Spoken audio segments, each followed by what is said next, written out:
Hello everyone and once again a very warm and hearty welcome to Destination Success। तो आज की जो ये वीडियो है इसमें हम करने वाले हैं क्लास 12 के ज्योग्राफी सब्जेक्ट का चैप्टर नंबर 6 जो आपका द्वितीय क्रियाएं हैं। आई नो थोड़ी सी द्वितीय की स्पेलिंग गलत है, ट्रांसलेशन मिस्टेक की वजह से है, बट कोई बात नहीं, थोड़ा इसको एडजस्ट कर लेना द्वितीय की स्पेलिंग को। तो जो प्राइमरी एक्टिविटीज जो प्राथमिक क्रियाएं था वो ऑलरेडी मैं आपको दो पार्ट्स में कंप्लीट करवा चुकी हूँ प्रीवियस वीडियोस में। अगर आपने वो नहीं देखा है तो लिंक डिस्क्रिप्शन में है, फटाफट से जाकर उसको देखो और फिर इन पार्ट को कंटिन्यू करो। And yes, don't forget to subscribe and like the video. तो स्टार्ट करते हैं हमारा नेक्स्ट चैप्टर जो है आपका द्वितीय क्रियाएं। सेम वही चीज जो आपने प्राथमिक क्रियाओं में करी थी, जो आपने पहली अपनी क्लास में करी हुई है छोटी क्लास में, वही चीज यहाँ पर रिपीटेड है। बस दूसरी तीन चीज आपकी यहाँ पर नई ऐड करी गई है, इसके अलावा आपका कुछ भी नहीं इसमें नहीं है। तो बहुत ही इंटरेस्टिंग, बहुत ही इजी और बहुत ही स्कोरिंग चैप्टर आपका ये होने वाला है। तो स्टार्ट करते हैं हमारे टॉपिक से। तो सबसे पहले हमारी मेन टॉपिक ही दिया हुआ है आपका द्वितीय क्रियाएं, कि द्वितीय क्रियाएं क्या होती हैं। प्राथमिक रूप से प्राप्त जो भी हमें कच्चा माल होता है, जो भी हमने प्राथमिक रूप से कच्चे माल को प्राप्त करा है, उसी को जब मनुष्य अपने कौशल का, ज्ञान का और श्रम लगाकर नए उपयोगी उत्पादन में बदल देता है तो इसे द्वितीय क्रियाएं कहते हैं। इन शॉर्ट ये आपकी प्राइमरी क्रिया थी, प्राथमिक एक्टिविटीज, प्राथमिक क्रियाएं, सॉरी हिंदी इंग्लिश सब कुछ मिक्स हो गया है। तो जो आपने प्राथमिक क्रिया थी इसमें आपने जो भी कच्चा माल बनाया उसी को जब हम अपनी मेहनत लगाकर या अपने कोई कौशल लगाकर या अपना दिमाग लगाकर कुछ नया बना दें, कुछ उपयोगी बना दें, तो आपका क्या आ जाता है, द्वितीय क्रिया, जिसको आप सेकेंडरी एक्टिविटीज कहते हो। फॉर एग्जाम्पल, प्राथमिक क्रिया में आपने गन्ने की खेती करी, गन्ना क्या था, आपका कच्चा माल था। उसी गन्ने का उपयोग करके जब आपने चीनी बना दी तो क्या हो गया, आपकी द्वितीय क्रिया या फिर सेकेंडरी एक्टिविटीज, मतलब कच्चे माल का ही उपयोग करके हमने कुछ नया बना दिया। दूसरा आता है आपका विनिर्माण। विनिर्माण क्या होता है, जिसको आप मैन्युफैक्चरिंग कहते हैं इंग्लिश में। किसी भी वस्तु का उत्पादन करना, किसी भी वस्तु का जब आप उत्पादन करते हो तो उसको हम विनिर्माण कहते हैं। वी मतलब दोबारा और निर्माण मतलब बनाना। तो मतलब किसी भी चीज को आपको बनाना जो है वो आपका विनिर्माण होता है। हस्तशिल्प से लेकर लोहे व इस्तेमाल को गढ़ना, मतलब हस्तशिल्प मतलब आप हाथ से कुछ बना रहे हो या फिर आप लोहे को गढ़ रहे हो, तो ये आपकी सारी चीजें किसमें आ जाती हैं, विनिर्माण में आ जाती है। अंतरिक्ष यान का निर्माण करना, या जो भी चीज आप बना रहे हो, चाहे आप बड़ी से बड़ी चीज बना रहे हो या छोटी से छोटी चीज बना रहे हो, सभी प्रकार का जो उत्पादन होता है वो आपका विनिर्माण के अंतर्गत ही आता है। नेक्स्ट आपका आता है उद्योगों का वर्गीकरण, कि जो भी हमारे उद्योग होते हैं, जो भी हमारी इंडस्ट्रीज होती हैं, उनका वर्गीकरण करके चलते हैं, मतलब उनको अलग अलग वर्गों में या अलग अलग ग्रुप्स में उनको बांटकर चलते हैं। उद्योग का वर्गीकरण मुख्यतः चार आधार पर किया जाता है, मतलब आपके चार आधार होते हैं जिनके बेस पर या जिनके आधार पर हम अपने उद्योग को या अपनी इंडस्ट्रीज को अलग अलग वर्गों में बांटते हैं। तो देखते हैं, सबसे पहला हमारा आधार होता है आकार के आधार पर, मतलब किस प्रकार का उनका आकार है उस प्रकार में हम उसको अलग अलग बेस में अलग अलग ग्रुप्स में उनको डिवाइड कर देते हैं। सबसे पहला आता है आपका कुटीर उद्योग। कुटीर उद्योग आपका सबसे छोटे पैमाने पर करे जाने वाला उद्योग होता है। इसका एग्जांपल अगर मैं दूं, जैसे आप लोग, जो लोग होते हैं गांव वाले एरिया में, क्या करते हैं, जगहों से या फिर दुकानों से मोती लाकर अपने घर में माला बनाते हैं, तो वो क्या आता है, आपको कुटीर उद्योग होता है। जब आपने घर में या फिर आप किसी भी कुटीर में छोटी सी जगह पर आप उद्योग करते हो, कुछ बनाते हो, तो वो आपका कुटीर उद्योग में आता है। दूसरा, छोटे पैमाने पे करे जाने वाला उद्योग। इससे मतलब कुटीर उद्योग में क्या था, हम बिल्कुल ही घर पर चीजें बना रहे थे या बहुत ही छोटी जगह पर चीज बना रहे थे। पर छोटे पैमाने पर करे जाने वाला उद्योग क्या होता है, जिसमें आप इंडस्ट्री बना रखी होती है आपने, चाहे वो छोटी सी है, चाहे वो बिल्कुल ही आपकी 50 गज में या 20 गज में कोई इंडस्ट्री बनी है, कोई उद्योग बना हुआ है, पर वो उद्योग है, उसमें थोड़ी बहुत छोटी मोटी मशीनों का उपयोग हो रहा है, तो वो आपका छोटे पैमाने पे करे जाने वाले उद्योग होते हैं।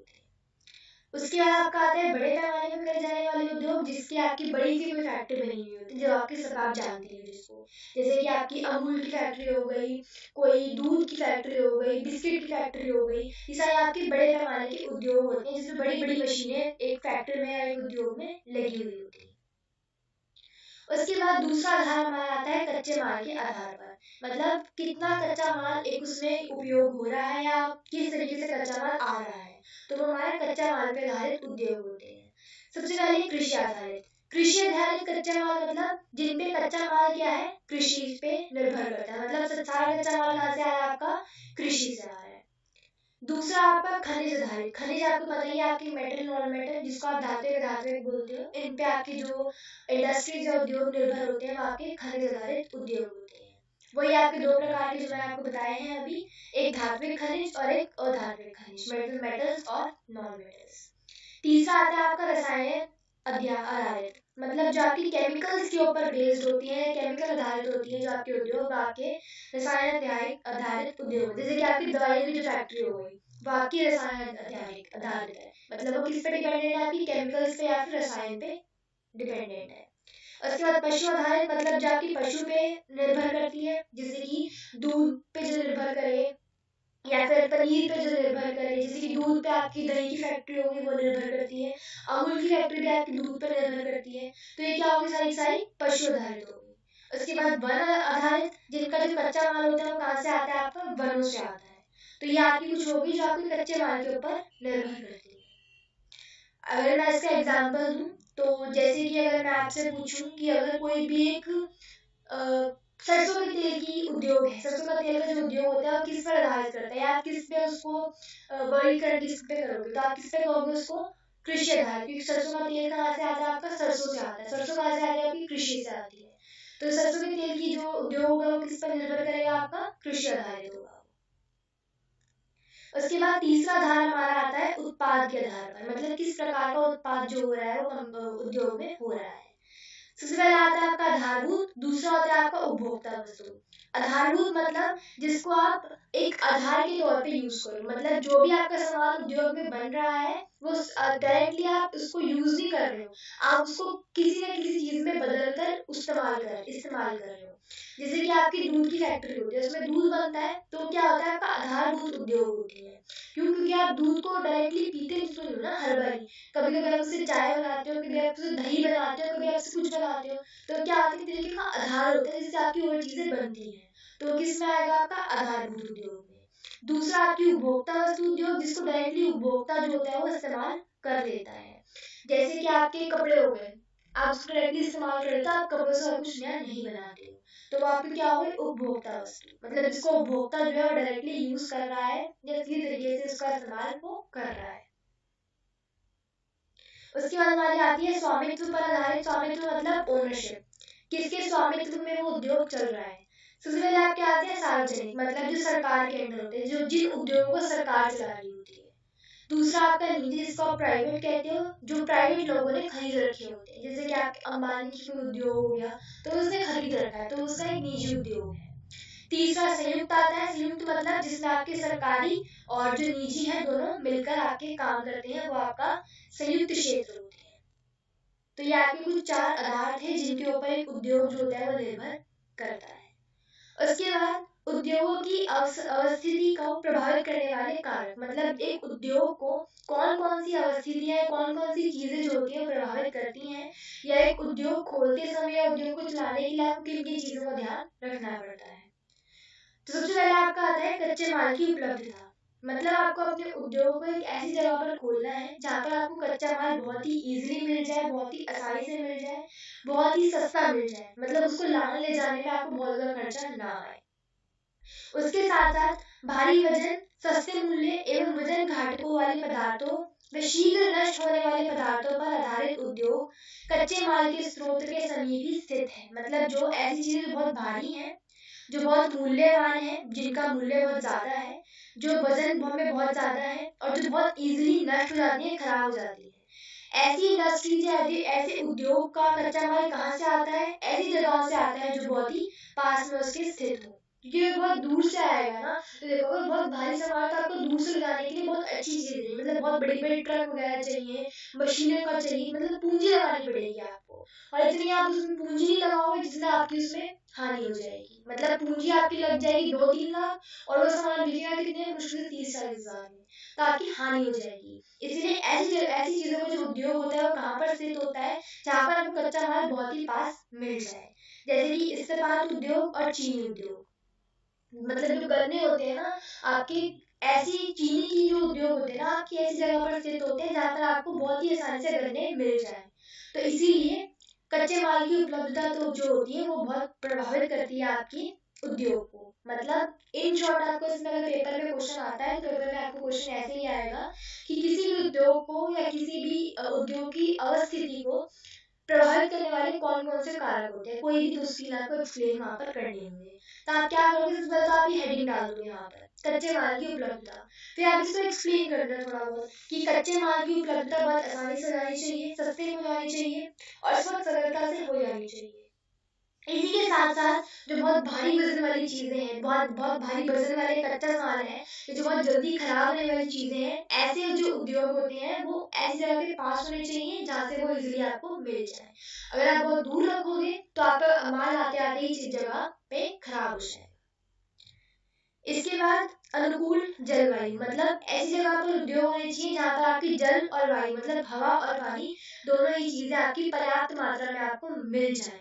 मतलब जैसे कि आपके इसमें लिखा हुआ है, उदाहरण के लिए दक्षिण भारत में सूती वस्त्र उद्योग विकसित होने में नमी वाले पर्यावरण का लाभ मिलता है। मतलब जो आपके सूती वस्त्र वाले जो उद्योग होते हैं वो कैसी जगह पर होते हैं, आपके नमी वाली जगह पर होते हैं जहाँ पर आपकी नमी हो, ज्यादा धूप ना हो, ज्यादा गर्मी ना हो, ऐसी जगह पर वो चीजें होती है। क्यों?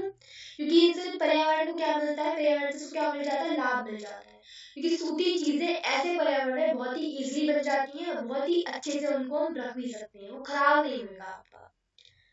तो और इससे क्या होता है कि नमी की वजह से क्या होता है, कपास से वस्त्र की कताई आसान हो जाती है। मतलब आप उसकी कताई बहुत ही आसानी से कर सकते हो, बहुत आसानी से उसको बना सकते हो।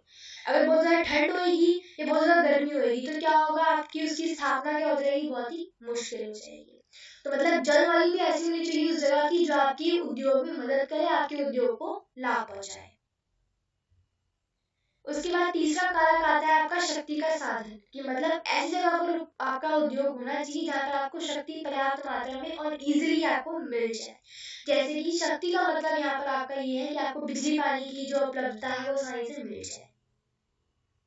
उसके बाद नेक्स्ट आपका आता है श्रम की उपलब्धता, कि मतलब उद्योग ऐसी जगह पर बनाना चाहिए जहाँ पर जो आपका श्रम है, मतलब काम करने वाले लोग हैं, वो बहुत ही आसानी से आपके मिल जाए। क्योंकि ऐसा नहीं हो सकता ना कि आप पूरी की पूरी उद्योग को मशीनों के ऊपर निर्भर कर दो। मशीनों को चलाने के लिए तो लोग चाहिए होंगे, तो लोग कहाँ से आएंगे, आपके आसपास से ही आएंगे। अगर ऐसी जगह पे आप अपना उद्योग बनाओगे जहाँ पर दूर दूर तक कोई इंसान नहीं है, तो लोग कहाँ से लाओगे काम करने के लिए, मजदूर कहाँ से लाओगे।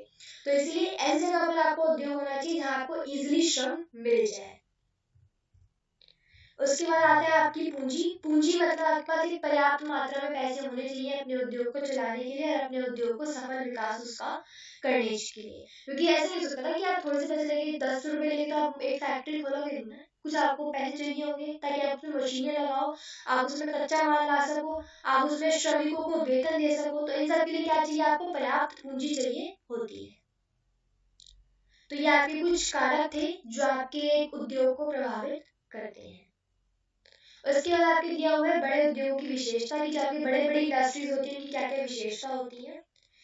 ये भी आपका ऐसे क्वेश्चन आएगा कि आपसे ये पूछ लेंगे कि बड़े बड़े उद्योग की क्या विशेषता होती है, 2 से 3 आपको एक्सप्लेन करनी होगी पेपर में।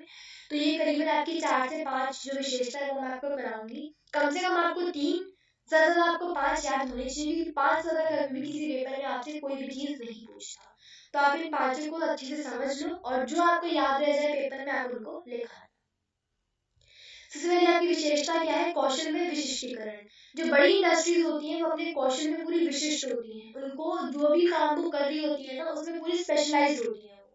मतलब जैसे कि अगर एक कपड़े बनाने वाली फैक्ट्री है, कपड़े बनाने वाला उद्योग है, तो इतना आधुनिक होगा, इतना अपने कार्य में उसको सफलता मिली हुई होगी, इतना उसने विकास कर रखा होगा कि वो उस कपड़े बनाने में पूरा विशिष्ट होगा। उसको पूरी नॉलेज होगी कि हाँ मैं ये कपड़ा बना रहा हूँ। मतलब फैक्ट्री में काम करने वाले लोगों को इतनी नॉलेज होगी कि उसको पता होगी हाँ मैं ये कपड़ा बना रहा हूँ, इस तरीके से अच्छा बनेगा। तो मतलब जो लोगों के पास कौशल होते हैं ना वो पूरे विशिष्ट होते हैं, कोई ऐरे गैरे लोग वहां पर काम नहीं कर रहे होते, एक्सपीरियंस्ड लोग होते हैं वहां पर। उसके बाद दूसरा आपका विशेषता इसमें आती है यंत्रीकरण, कि जो आपकी बड़ी बड़ी उद्योग होते हैं ना उसमें आपको यंत्रीकरण होता है। मतलब यंत्रों का इस्तेमाल कर कर और मशीनों का प्रयोग कर कर उसमें चीजें बनाई जाती हैं और उससे क्या होता है, आपकी जो बड़ी बड़ी इंडस्ट्रीज बड़े बड़े उद्योग होते हैं वो विकास कर लेते हैं बहुत ही आसानी से। तीसरा आपका विशेषता होती है प्रौद्योगिकी की प्रौद्योगिकीय नवाचार मतलब इसमें पूरी की पूरी आपकी प्रौद्योगिकी यूज होती है और जो आधुनिक चीजें होती हैं, आधुनिक ज्ञान, आधुनिक चीजें, आधुनिक तकनीक सबका इस्तेमाल कर कर वो अपने आप को विकसित करते हैं। और जो भी आपका प्रदूषण वगैरह होता है, ऐसी चीजें होती है जो आपके समाज को हानि पहुंचाए, आपके फैक्ट्री को, उद्योग को हानि पहुंचाए, ऐसी चीजें इसमें बहुत कम से कम उपयोग करी जाती है। उसके बाद चौथा और लास्ट आपकी विशेषता आती है संगठनात्मक ढांचा और स्तरीकरण। मतलब जो भी आपकी बड़े पैमाने पे बनी हुई चीजें होती हैं, जो उद्योग होते हैं, वो संगठनात्मक होते हैं, संगठन बने हुए होते हैं, ग्रुप्स बने हुए होते हैं और स्तरीकरण हो रखा होता है। मतलब अलग अलग स्तर पर विभाजित होती है, अलग अलग वर्गों में उसका डिवाइड या भागा जा रखा होता है। जैसे कि आपकी कोई भी अगर एक फैक्ट्री है, जैसे कि अमूल की फैक्ट्री अगर आप एग्जाम्पल लो, तो हर एक क्षेत्र में आपको, हर एक राज्य में आपको कहीं ना कहीं अमूल की फैक्ट्री मिल जाएगी। तो एग्जाम्पल मैंने आपको क्यों दिया, इसलिए दिया कि आपका अमूल की फैक्ट्री का क्या हो रखा है, स्तरीकरण हो रखा है। हर एक राज्य में आपको उसकी एक ब्रांच जो है वो मिल जाएगी, शाखा जो है आपको वहां पर मिल जाएगी। तो जो बड़ी बड़ी इंडस्ट्रीज होती है संगठनात्मक होती है, उनमें संगठन बने हुए होते हैं और स्तरीकरण हो रखा होता है, मतलब अलग अलग स्तर पर उनको बांट रखा होता है लोगों ने। उसके बाद आती है आपकी सामूहिक अर्थव्यवस्था। सामूहिक अर्थव्यवस्था, सामूहिक अर्थव्यवस्था क्या होती है, प्रधान उद्योग की समीपता में अन्य उद्योग का लाभान्वित होना सामूहिक अर्थव्यवस्था कहलाता है। मतलब उद्योग के साथ साथ जब आप अन्य उद्योग को भी इंक्लूड कर लेते हो आपकी अर्थव्यवस्था में, तो वो आपका सामूहिक अर्थव्यवस्था होता है। इसको आप सामूहिक अर्थव्यवस्था भी कह सकते हो। मतलब जो भी आपकी चीजें थी, जो भी आपके अलग अलग उद्योग थे, क्षेत्र थे, आपने सबको मिलाकर एक अपनी अर्थव्यवस्था आपने स्थापित करी। तो नेक्स्ट हमारा जो टॉपिक है वो आता है धुएं की चिमनी वाला उद्योग। मतलब ऐसे उद्योग जिनमें चिमनियों का इस्तेमाल किया जाता है। क्यों किया जाता है कि जो भी आपके उद्योग के अंदर जो धुआं उत्पन्न हो रहा है वो बाहर निकल रहा है और किसी भी काम करने वाले कार्यकर्ता को या कर्मचारी को उससे दिक्कत ना हो। तो जो भी आपके बड़े पैमाने के उद्योग होते हैं, जिसमें कोयले, जैसे कि आपका कोयले की खदान हो गई, जिसमें धातु पिघलाने वाले काम होते हैं, जो भारी इंजीनियरिंग होती है, जिसमें आपके केमिकल्स के, रसायन के काम होते हैं, इसमें क्या होता है कि बहुत ज्यादा मात्रा में धुआं उत्पन्न होता है। तो इसी धुएं को उद्योग के अंदर से बाहर निकालने के लिए धुएं की चिमनी का प्रयोग किया जाता है। तो ये आपका हुआ धुएं की चिमनी वाले उद्योग। मतलब ऐसे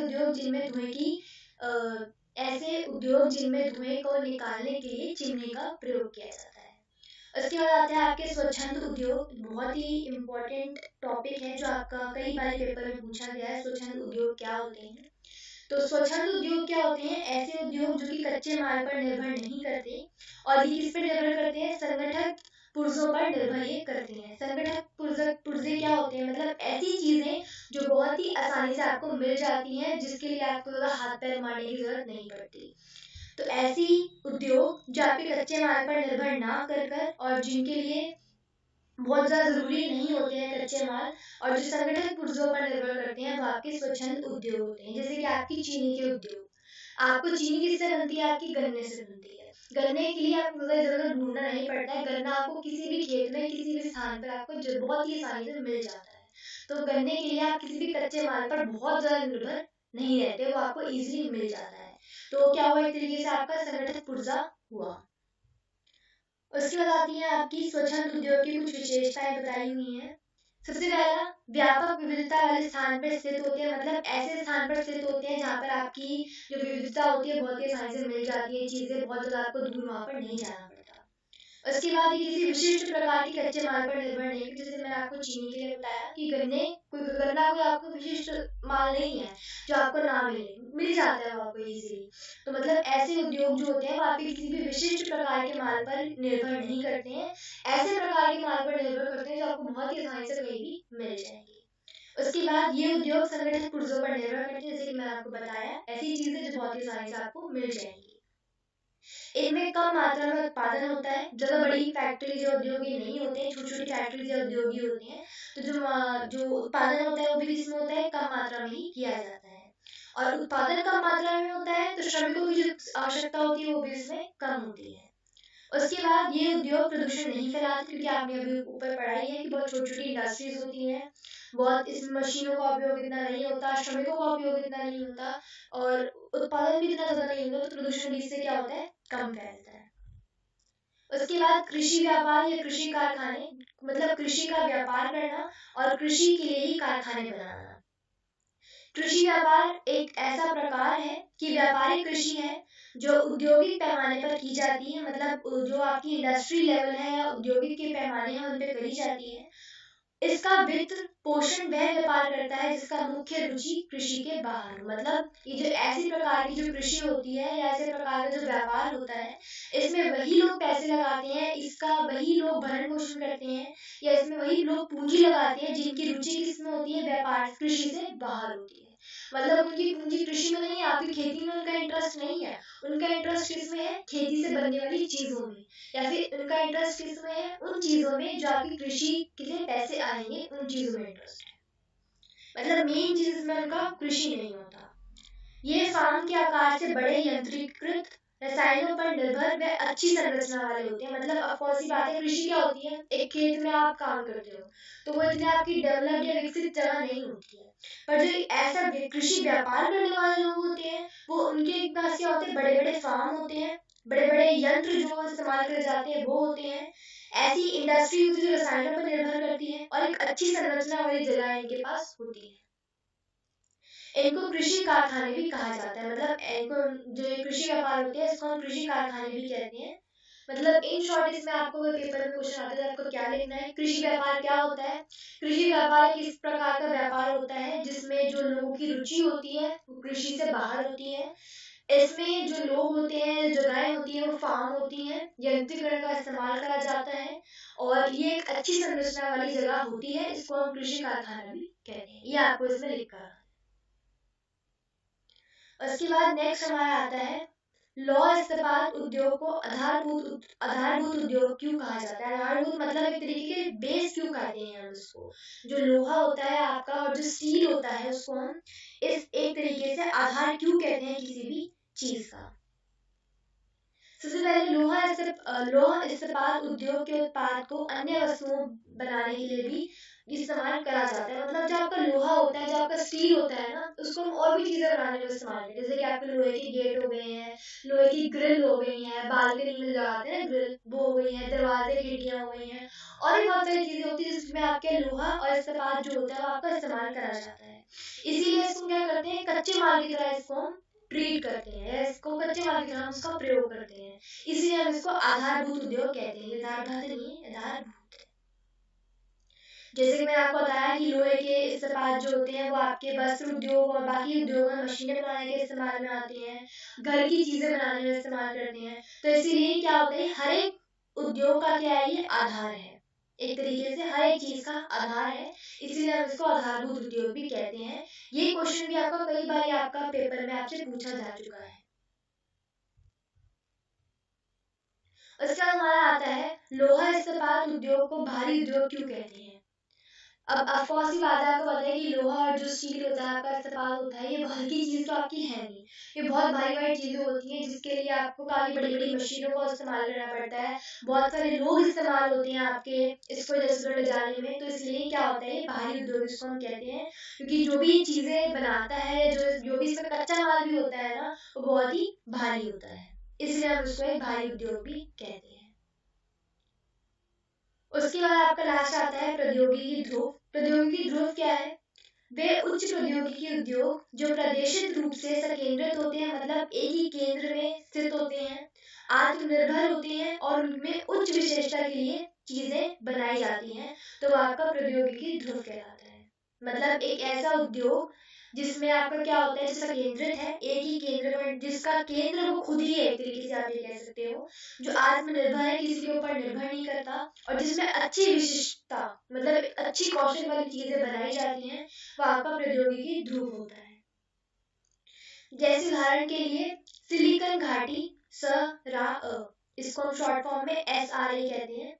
सिलिकॉन घाटी इसको हम हिंदी में बोलते हो, बेंगलुरु में है ये चीज। इसमें क्या होता है, आपकी सीएटल के समीप सतलिंग घाटी में आपकी स्थित है, बेंगलुरु में ही जगह का नाम बताया गया है। इसमें क्या बनता है, आपका सिलिकॉन बनता है, ये इसका एग्जाम्पल आपका बताया गया था। लास्ट आपका जंग का कटोरा। जंग आपको पता है, जंग जो होती है आपकी, जिसको आप रस्ट कहते हैं, जो आपकी वो लोहे की चीजों पर लगती है। इसका नाम क्या है, नाम संयुक्त राज्य अमेरिका में स्थित पिट्सबर्ग को जंग का कटोरा नाम से जाना जाता है। अमेरिका में जो आपका पिट्सबर्ग नाम की जगह है, इसको हम जंग के कटोरे के नाम से जानते हैं। क्यों? क्योंकि इसमें लोहे का उत्पादन सबसे ज्यादा होता है और जिसका महत्व अब घट चुका है, पर पहले इसमें बहुत ज्यादा लोहा बनता था। ये आपकी लास्ट वाली लाइन यहाँ पर कम हो गई, मतलब कट हो गई, सॉरी।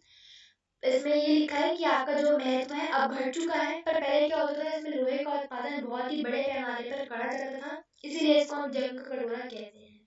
आप इसको ऐसे भी याद रख सकते हो कि जंग किस पर लगती है, लोहे पर, तो मतलब इस जगह पर क्या होता था, लोहे का उत्पादन बहुत ज्यादा करा जाता था। तो ये आपका लास्ट टॉपिक था और इसी के साथ इसी एक वीडियो में आपका ये जो पूरा चैप्टर है वो यहाँ पर खत्म हो चुका है। अगर आपको कुछ भी डाउट हुआ या कोई समझ ना आया हो टॉपिक, तो आप नीचे कमेंट सेक्शन में उसको मेंशन कर सकते हैं। और बाकी आई होप आपको समझ आ गया होगा कि इतना मुश्किल चैप्टर ही नहीं है। अगले और पिछले पार्ट्स, मतलब जो इससे पहले वाला चैप्टर है और जो इसके बाद वाला चैप्टर है, तृतीय क्रिया है, चतुर्थक क्रिया है, वो आपको नेक्स्ट वीडियोस में मिल जाएगा। वीडियो पसंद आई हो तो लाइक कमेंट शेयर करें और चैनल को सब्सक्राइब करना ना भूलें, ताकि जो भी नई वीडियोस आए आपको सबसे पहले नोटिफिकेशन मिल जाए उसकी। So hope you like the video.